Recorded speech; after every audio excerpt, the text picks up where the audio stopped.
I've tried to make this video a few times today, but our water pump went out again. Then there was a hailstorm that hit. Oh God! Oh my God! Oh my God! Ah! Ah! In the middle of the summer in Montana, in the middle of the day, and it got way too loud for me to record this. But I'm recording it now. It's almost dark. I'm going to do it anyways because I really want to tell you all how we put together these 80/20 aluminum extrusion upper galley cabinets. Before I do that, our subscriber Simply C, I apologize for not making a video on how we converted our 120 volt water heater to 12 volt.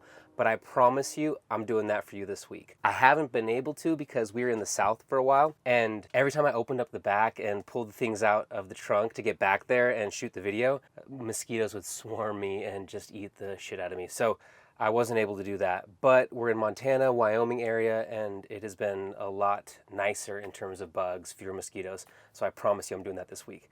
But let's talk about these upper galley cabinets right here. I want to tell you why we used 80/20 aluminum extrusion, tell you what materials we used, tell you how we put it together, and the total cost. So let's get into it. Why did we use aluminum extrusion for upper galley cabinets? We had seen other YouTubers and builders use 80/20 and it looked really strong. Everything else I'd like to be strong, of course, but especially the things hanging from the ceiling, going over washboard, roads, dirt roads, potholes, speed bumps. I thought it'd be really important that the top part that was jerking around and shaking and bouncing was secure up here. So let's get into all the components that we used. I keep saying 80/20. That's the brand we used for aluminum extrusion. You can use Item or T-Slots or any other aluminum extrusion brand. We went with 80/20 because locally in Scottsdale, Arizona, where we were building this at the time, there was a supplier called High Tech Automation that had a bunch of this in stock. So we didn't have to order it and pay for all those expensive shipping costs, which you may have noticed online. We used 15 series. You'll notice that there's 15 series, 10 series, and other styles. The 15 series is about 1.5 inches by 1.5 inches square. The 10 series I think is 1 inch. We also used anchor bores that you can see right here and an end anchor, like a butt anchor, to connect the pieces together. They slide into the slot, but you'll need to get a drill press to create a perfect hole in the place that you want to use these types of connections. This is the connection that we used because High Tech Automation had a drill press and also had these in stock. Another reason we used those was because I didn't want to have angle connections like you see back here. They are relatively seamless and you don't see them as easily from the outside. I mean, there's silver right here, you can see them, but they're not creating this right angle like these back ones are here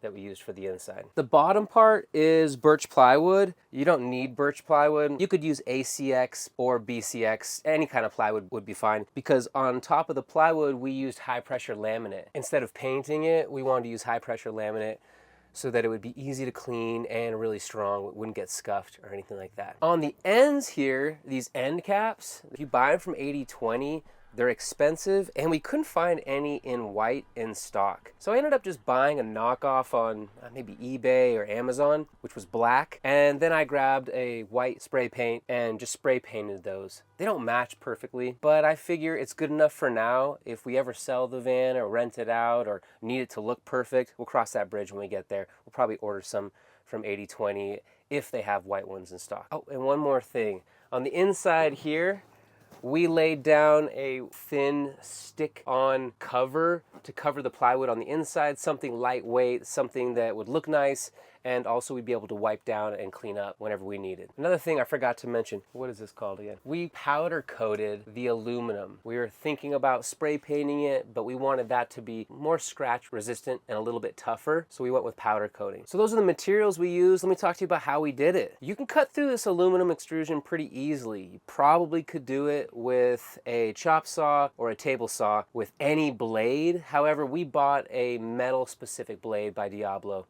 It has more teeth, it's probably a little bit sharper, and it cuts through this stuff like butter. The vertical pieces going top to bottom, those are 11 inches. And going from the wall to the outer area here was 12 inches exactly. One other thing to note, the top of the ceiling here, it's slightly angled. So these top bars are going to be angled in a little bit. What I decided to do was use the chop saw and put the blade at a slight angle and cut these vertical bars at a slight angle at the top. It turned out way better than I was expecting, and these types of anchors make that happen really easily as well. A right angle connection I don't think would have been flush and not as nice. Let's talk about how we attached them to the top and how we attached them to the side. We used riv nuts to put in along the beams that run across the roof. They're perfect for putting riv nuts in. As you can see here, I had to take a drill, a hand drill, and poke my own holes through the aluminum extrusion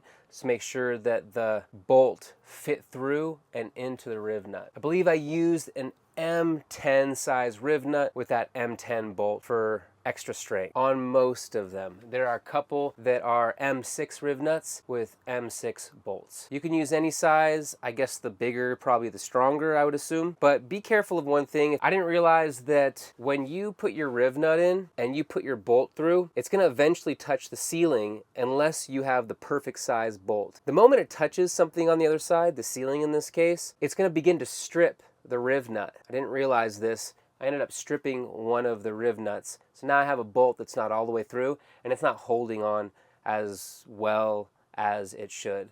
Luckily, I have multiple riv nuts with multiple bolts, I think 4 on each side, so it's being supported in other places. But be careful of that. Use the proper length bolt for your riv nut so that you don't have any stripping issues as well. We also tried using plus nuts. I didn't have a great experience with plus nuts. They spun and stripped out as well.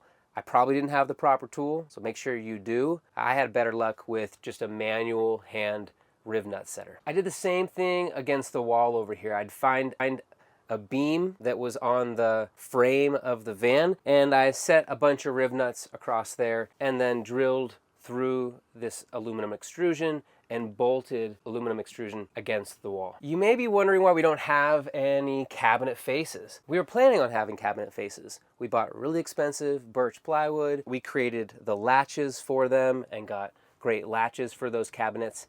The issue we had was finding hinges that would fit and be flush when closed. Instead, we went with these baskets, which by luck fit perfectly in these spaces. Didn't plan on it, didn't know they'd fit like that. It's absolute luck that 6 fit on this side and another 8 fit on the right side over here. So we have 8 and 6, 14 boxes filled with our food up here and our clothes throughout the back. The left side cabinets are about 77 inches in length. At the end here, I kept it open as a shelf. We end up throwing a lot of produce up here, bananas and onions and avocados. They end up flying out all the time and bruising and hitting us in the back of the head. But I kept this shelf here for our Starlink when we do start using that more. This side is about 88 inches long, so we have quite a bit of cabinet space. We used 1/2-inch plywood for the bottoms here. We had to router some of that plywood to bring it down to a little bit over 1/4 inch so that it could slide into the slots. Honestly, that was a bit of a pain in the ass because I had to slide those in and then close them in with this outer bar. Putting these anchor bores in is a bit tough as well. I had to buy a special Allen wrench tool that was long, that fit in, and that would twist each of those. Sure, it's relatively easy to do when there are about 30 pieces and you have to unscrew and screw in each of those one at a time as you slide in the wood.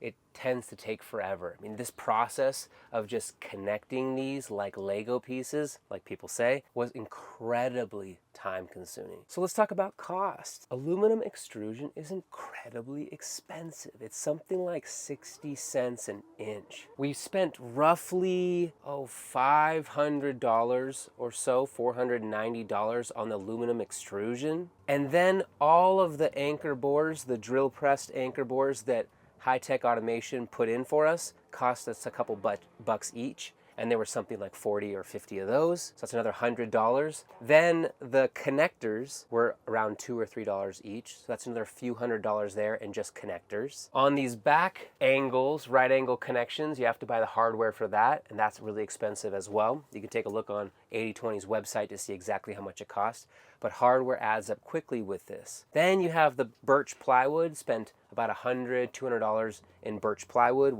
Plywood is getting really expensive and has been for the last couple of years. Bought glue for the high pressure laminate, a gallon of that for around $30, and then I think we got away with one 4x8 sheet of high pressure laminate, which is around $80. Luckily, Wilson Art has a high pressure laminate warehouse in Phoenix, so we were able to go directly to the source and pick out our favorite color out of a wide selection. If you don't have that available to you, you can go to Home Depot. Home Depot carries Wilson Art high pressure laminate. They do have limited colors, but they'll have the basics like black and white and some other basic wood finishes as well. We're looking at $600 or $700 in just those materials alone. There's another cost, the powder coating. We got quoted $278 for the powder coating, which felt pretty good at the time, a little bit more than just using a spray can, of course. After the gentleman finished, he decided it was more work than he realized and charged us $350. So $350 to paint and finish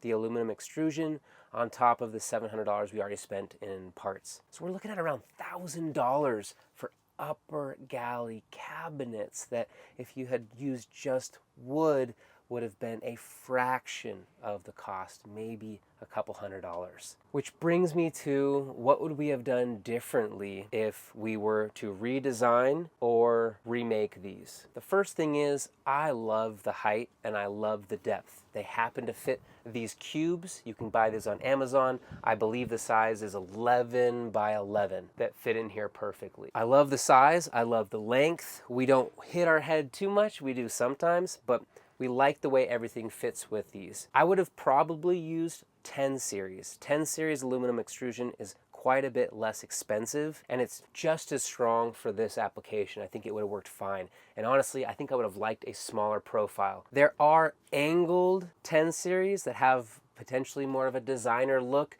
They didn't have that available, so I didn't get it. If it was available, I probably would have opted for that. But with all of that said, wood would have been just as fine. In fact, as I started to work with wood more, I realized that with proper connections, glue, and proper routing, the wood is really just as strong for this application. I would have gone with wood if I were to do this again. The only caveat with that is that I like this powder coating. We've been in this for about 6 months right now. To be totally honest, we haven't wiped it down very much at all, if at all, and it looks brand new. It looks amazing. Still, at the end of the day, cutting this aluminum, this is not forgiving. You can't make any mistakes with it. Putting these holes in, cutting everything at a perfect angle was a real pain. This is not easy to work with. Here's the factor that you all need to think about, or maybe a few factors. Are you working alone? Do you have someone to help lift this up for you? Do you have the budget? Do you have the proper equipment to cut the metal? So a proper saw blade at the least. I would say, for the most part, after building this now myself, I would not recommend it. This took me a long time. It took months, really, from start to finish for this process. So I hope that helps you make your decision when you're designing your cabinets. Please let us know in the comments below. I love hearing from you all. I hope this was helpful, and I'll talk to you in the next video. The next video, we're going to be showing you how we converted our water heater to 12 volt. It consumes almost no energy. We have hot water all the time, and we totally love it. So we'll show you that in the next video. All right, talk to you all soon.